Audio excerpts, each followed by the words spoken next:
नमस्कार दोस्तों, स्वागत है आपका मेरे YouTube channel VT short hand classes में। दोस्तों, आज का दैनिक जागरण का संपादकीय लिखेंगे जिसकी गति होगी लगभग 90 शब्द प्रति मिनट। डिक्टेशन स्टार्ट होगी 5 सेकंड बाद।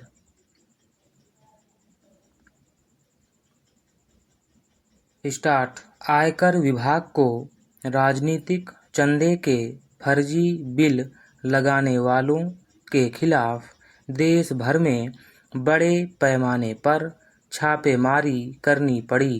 राजनीतिक चंदे के फर्जी बिल लगाकर आयकर से बचने का काम पहले भी होता रहा है। माना जाता था कि इसमें कुछ कमी आई होगी, लेकिन लगता है कि स्थिति जस की तस है। यदि वास्तव में ऐसा है तो इसका मतलब है कि राजनीतिक चंदे और आयकर संबंधी कानून ऐसे हैं कि लोग उनका दुरुपयोग आसानी से कर लेते हैं।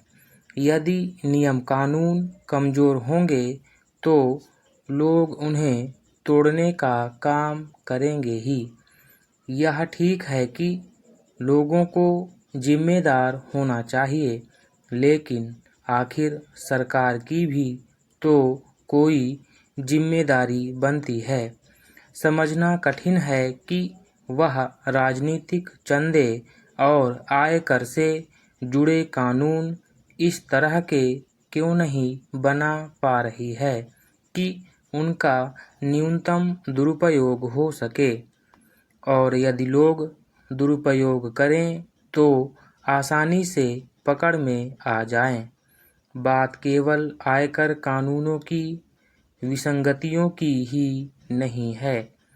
टैक्स संबंधी अन्य कानून भी खामियों से पूरी तौर पर मुक्त नहीं किए जा सके हैं। आयकर की तरह जीएसटी की भी चोरी होती है। लोग टैक्स बचाने के उपाय करें, यह तो समझ आता है, लेकिन अपने देश में इसके नाम पर कर चोरी खूब होती है। यह ठीक है कि कर संग्रह बढ़ रहा है, लेकिन उतना नहीं जितना बढ़ना चाहिए।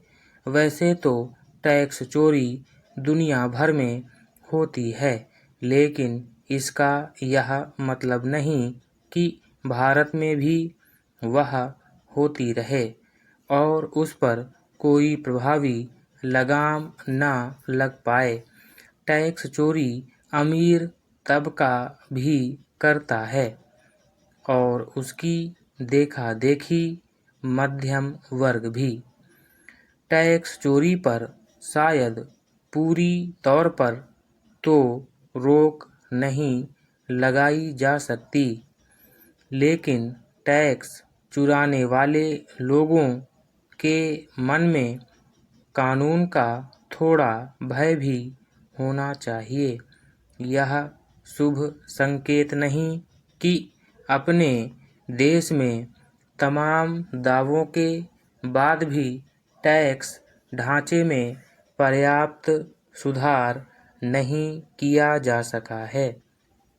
पता नहीं टैक्स ढांचे में जरूरी सुधार करने में देरी क्यों हो रही है। जो भी हो, इसकी अनदेखी नहीं की जा सकती कि नोटबंदी के बाद यह जो दावा किया गया था कि नकदी का चलन कम हो जाएगा, वह थोथा ही साबित हुआ। किसी को इस पर विचार करना चाहिए कि नकदी का इतना अधिक चलन क्यों है। भ्रष्टाचार में नकदी की एक बड़ी भूमिका है। इसकी अनदेखी नहीं की जा सकती कि भ्रष्ट नेताओं, नौकरशाहों के पास से करोड़ों अरबों रुपए की नकदी मिलती ही रहती है। यदि नेताओं, नौकरशाहों कि रिश्वतखोरी पर सचमुच लगाम लगानी है तो नकदी के चलन को कम करना होगा और मनी ट्रेल का पता लगाने की कोई ठोस व्यवस्था भी करनी होगी। यदि ऐसा नहीं किया जाता तो इस तरह के दावों का कोई मतलब नहीं कि मोदी सरकार भ्रष्टाचार पर एक हद तक अंकुश लगाने में सफल रही है। स्टॉप। दोस्तों, अगर आपको वीडियो अच्छा लगा हो तो कृपया लाइक करें, वीडियो को अपने दोस्तों के साथ शेयर करें। यदि नए हैं तो कृपया चैनल को सब्सक्राइब कर लें, बेल आइकॉन का बटन भी दबा दें ताकि वीडियो अपलोड होते ही आपको नोटिफिकेशन प्राप्त हो सके। और दोस्तों, एक जानकारी आपको दे दूं कि यदि आप लोग तैयारी अपनी बेहतर करना चाहते हैं तो मेरे साथ जुड़ सकते हैं। संपर्क करने के लिए मोबाइल नंबर डिस्क्रिप्शन बॉक्स में दिया गया है। आप चाहें तो मेरा बैच ज्वाइन कर सकते हैं। अधिक जानकारी उस नंबर पर कॉल करके या मैसेज करके प्राप्त कर सकते हैं। धन्यवाद।